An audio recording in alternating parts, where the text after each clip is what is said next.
नमस्कार सभी प्रियजनों, मैं ज्योतिषाचार्य अज्ञानी आपका अपने चैनल ज्योतिष प्रकाश पुंज पर हार्दिक स्वागत करता हूं। मैं अपने ज्योतिष अनुभवों को आपके साथ शेयर करूंगा और आपकी समस्याओं का निवारण अपने ज्योतिष ज्ञान के आधार पर करूंगा।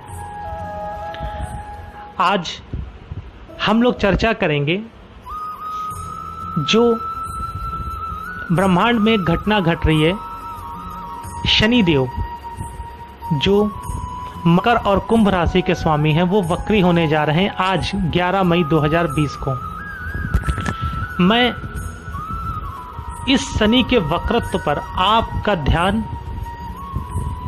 देश विदेश की घटनाओं में और आने जब 142 दिन का ये इनका काल होगा, जो वक्रत्व का समय है इनका, शनिदेव वक्री रहेंगे, उस पे मैं आपका ध्यान केंद्रित कराऊंगा और मैं देश विदेश में होने वाली घटनाओं पर आपको जानकारी दूंगा कि क्या क्या घटनाएं इनके वक्री होने से घटेंगी।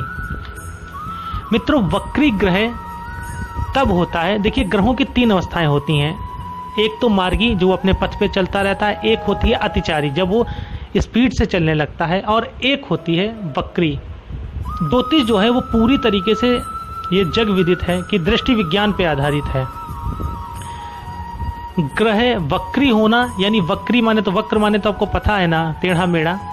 तो वक्री माने जब ग्रह अपने जिस स्पीड से चलता है उससे हमें पीछे को आता हुआ प्रतीत होने लगता है पृथ्वी से, क्योंकि वो ग्रह अपनी स्पीड से भ्रमण कर रहा है, पृथ्वी अपनी स्पीड से भ्रमण कर रही है। तो दोनों की जो स्पीड का अंतर होता है उसी के कारण हमको ये आभास होता है कि ग्रह पीछे की ओर मूवमेंट कर रहा है।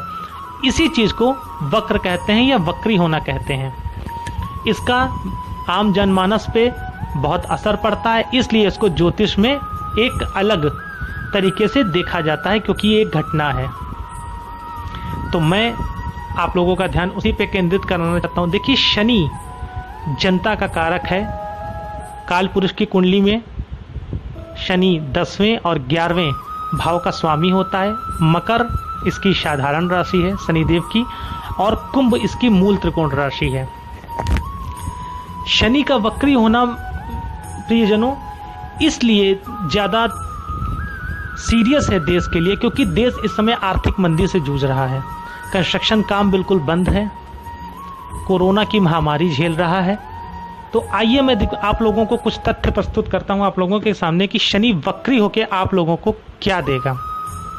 देखिए, काल पुरुष की कुंडली के हिसाब से 10वां भाव दक्षिण दिशा की मानी जाती है, और शनि की दिशा जो है वो है पश्चिम। दक्षिण भाव के अनुसार और ग्रह के अनुसार पश्चिम दिशा, दोनों ग्रह के अनुसार पश्चिम दिशा, दोनों का जब मेल होगा तो दक्षिण पश्चिम बनेगा। और ये साल न्यूमरोलॉजी में अंक शास्त्र में राहु का साल है, क्योंकि 2 और 2 4 होता है। 2020 चल रहा है। राहु नैऋत्य कोण का स्वामी है मित्रों। राहु का दखल भी इस गोचरी घटना में बहुत तगड़ा रहेगा। शनि जनता का कारक होकर 10वें भाव में बैठेगा। तो सबसे पहले जो शनिदेव वक्री होने के बात करेंगे, क्योंकि जब शनि वक्री होता है तो ज्योतिष शास्त्र कहता है कि अपने से 3 गुना ज्यादा रिजल्ट करता है जितना वो आम जनमानस को देते हैं। शनि शनै शनै शनिश्चरा, शनि जिसको देता है धीरे धीरे देता है, चाहे वो कितना ही योग कारक क्यों ना हो। और शनि अगर किसी को बनाता है तो भी धीरे धीरे बनाता है। शनि प्रधान जितने लोग हैं वो संघर्ष करके ही आगे बढ़ते हैं। आप नरेंद्र मोदी जी को देख लीजिए। दूसरी बात, शनि जिसको दिक्कत लाता है उसको भी धीरे धीरे ही दिक्कत में लाता है।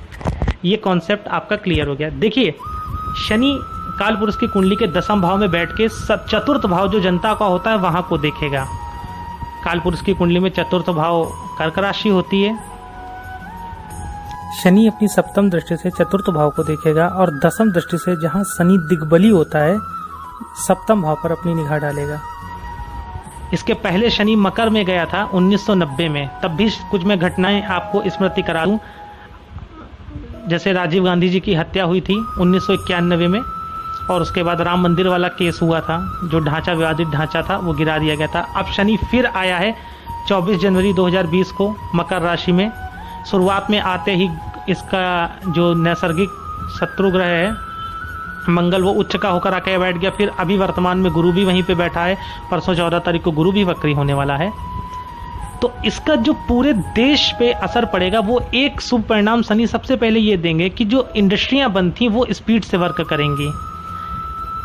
आप एक चीज और देखिएगा, हम लोग के देश में एक योजना चलती थी मनरेगा, वो पिछले कुछ समय से उतनी प्रॉपरली वे में नहीं थी, परंतु शनि जो है वो लेबर का भी कारक है, मजदूरों का कारक है, मजदूरों का साथी है, क्योंकि श्रम का कारक है।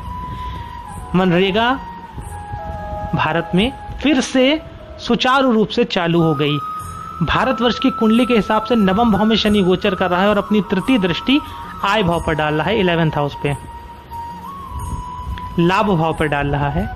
मनरेगा में मजदूरों को आय जो है वो बढ़ के मिल रही है, ये उनको लाभ हुआ। पहला पॉजिटिव फल देखिए, ग्रह कितना इंपैक्ट डालते हैं आम जनमा, कसनी कसेगी। दूसरी बात, शनि न्याय का कारक है, न्यायालय का कारक है, जज का कारक है, तेल का कारक है। आप देखिएगा कोरोना की वजह से भारत देश में सुप्रीम कोर्ट भी अब हस्तक्षेप तेज करेगा और जो मामला इंटरनेशनल मामला चाइना के विरुद्ध अगेंस्ट जाने वाला था उसमें भी तेजी से कार्य होंगे। चाइना के चतुर्थ भाव में बैठ के दसम दृष्टि से शनि उच्च दृष्टि अपनी चाइना के लग्न पर डालेगा, तो चाइना में भी कंस्ट्रक्शन का काम तेज होगा, भारत में भी कंस्ट्रक्शन का काम वो अब अच्छी होगी। धीरे धीरे धीरे धीरे प्रोग्रेस में आने लगेगी। आप देखिएगा दक्षिण में 2 या 3 शिफ्टों में भी काम होने लगेगा। ये एक पॉजिटिव चीज है।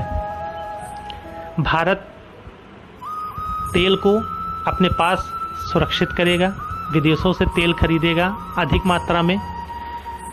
शनि आए हैं, वक्री हो रहे हैं, तो मरहम भी अवश्य लगाएंगे। भारत के विरोधी जो थे वो धीरे धीरे शांत होंगे। लेकिन इस टाइम पीरियड में कुछ ग्रहों की स्थिति ऐसी भी बन रही है जो उचित नहीं है, वो मैं आपको बता देता हूं। 13 मई से और 19 मई के बीच का समय अच्छा नहीं है। ये 6 दिन का पीरियड भारत के लिए थोड़ा सा शोकाकुल हो सकता है। उसके बाद 15 जुलाई से और 25 जुलाई का 10 दिन का समय ये भी भारत के लिए अच्छा नहीं है। फिर जो तीसरा ये ड्यूरेशन आएगा समय का, खराब समय का, वो होगा 8 सितंबर से 16 सितंबर के बीच का 8 दिन का। ये 3 समय जो मैंने आपको बोले हैं ये थोड़ा सा भारत के लिए दिक्कत भरे रहेंगे। भारत में किस तरीके का इम्पैक्ट पड़ेगा, भारत को जो लॉस होगा, क्योंकि शुक्र भी वक्री होने जा रहा है। भारत कला जगत से एक बड़ी हस्ती को खोने जा रहा है, एक बात। दूसरी बात, देश के एक राजनेता की माता को माता का विच्छेद झेलना पड़ेगा। माता को दिक्कत आ सकती है और वो राजनेता, वो नेता बहुत जाना माना होगा। भारत के दृष्टिकोण से शनि का ये गोचर बहुत उत्तम है। नवम भाव में शनि गोचर कर रहा है। धर्म में, धार्मिक कार्यों में भी वृद्धि होगी, क्योंकि नवम भाव धर्म का भी देखा जाता है, वहां पर शनि बैठता है। लॉकडाउन में भी, क्योंकि मंगल जो है वो अब मकर राशि में चला गया है और माफ करिए कुंभ राशि में चला गया है, तो लॉकडाउन में भी कहीं कहीं पर थोड़ी सी छूट मिल जाएगी। लेकिन शनि के अंतर्गत केंद्र भी आता है, शनि के अंतर्गत केंद्र भी आता है और केंद्र से आप देखिएगा कहीं कहीं पर आर्म फोर्सेस का भी इस्तेमाल किया जाएगा। तो शनि के इस प्रभाव को मेरे मित्रों भारतवर्ष पे इस तरीके से इम्पैक्ट पड़ेगा। अगर राशि वाइज देखी जाए तो जिन राशियों को फायदा होने वाला है वो है तुला। तुला राशि को शनिदेव अच्छा फल देंगे, मिथुन को अच्छा फल देंगे और मकर राशि को अच्छा फल देंगे। जिन राशियों के लिए शनि, जिनकी जन्मांक में शनि मकर का, तुला का, कुंभ का बैठा है, उनके लिए बहुत अच्छा समय है। और अगर कुंडली में कहीं आपके रेट्रोगेट यानी वक्री होकर ही बैठा है तो बहुत अच्छा समय आपके लिए है। आप अपनी जो आगे योजनाएं हैं उनको आप धीरे धीरे घर बैठ के, क्योंकि लॉकडाउन चल रहा है, यदि आप ग्रीन जोन में हो तो उनको आगे बढ़ाने का प्रयास करिए। ये समय बहुत अद्भुत है आपके लिए, परंतु शनि पीड़ित नहीं होना चाहिए। दूसरी बात, शनि आपके जन्मांक में योग कारक होना चाहिए। जिन लोगों के लिए मेष राशि में शनि बैठा है, सिंह राशि में शनि बैठा है, उनके लिए थोड़ा सा दिक्कत भरा समय रहेगा। पैरों में कष्ट रहेंगे, पैरों में दिक्कत रहेगी, नसों में दिक्कत आएगी, आर्थराइटिस की प्रॉब्लम परेशान करने लगेगी। तो उनके लिए, और जिनका शनि अच्छा बैठा है उनके लिए भी, जैसे तुला के लिए, मकर के लिए, इन लोगों के लिए, मिथुन के लिए, इन राशि वालों को, और जिनका शनि मेष का यानी नीच अवस्था में बैठा है उनके लिए भी नित्य आप एक पाठ रोज हनुमान चालीसा का करिए। आपको बहुत लाभ देंगे शनिदेव, आपको बहुत लाभ देंगे शनिदेव, कहीं से दिक्कत नहीं देंगे। और 25 तारीख के बाद, ये जो 25 मई आएगी, उसके बाद थोड़ा सा इफेक्ट अपने भारत में आम जनमानस को दिखने लगेगा। जिंदगी धीरे धीरे पटरी पे आने लगेगी। पर ये 13 से 19 का समय थोड़ा सा खराब रहेगा देश के लिए। आप लोग इस बात को नोटिस करिएगा और नीचे कमेंट सेक्शन में मुझे बताइएगा। मित्रों, मेरे चैनल को लाइक करें, सब्सक्राइब करें, बेल आइकन प्रेस करें, और क्योंकि बेल आइकन प्रेस कर देंगे तो मेरा अगला जो भी वीडियो मेरे अनुभव पे आएगा ज्योतिष शास्त्र से संबंधित, उसकी नोटिफिकेशन आपको प्राप्त हो जाएगी। और हमारे साथ जुड़े रहिए। बहुत बहुत धन्यवाद। मैं अपने ज्ञान के अनुसार आपकी भविष्य में हर संभव मदद करता रहूँगा और इस चैनल पर आपको एक ज्योतिष नए तरीके से, नए ढंग से और नए मार्ग को आपके जीवन में प्रकाशित करेगी कि ज्योतिष का कितना महत्व है, क्योंकि इस चैनल पे सिर्फ तथ्य पे बात करी जाएगी। धन्यवाद, आपका बहुत बहुत शुक्रिया। मेरा प्रणाम स्वीकार करें सभी प्रियजन। धन्यवाद।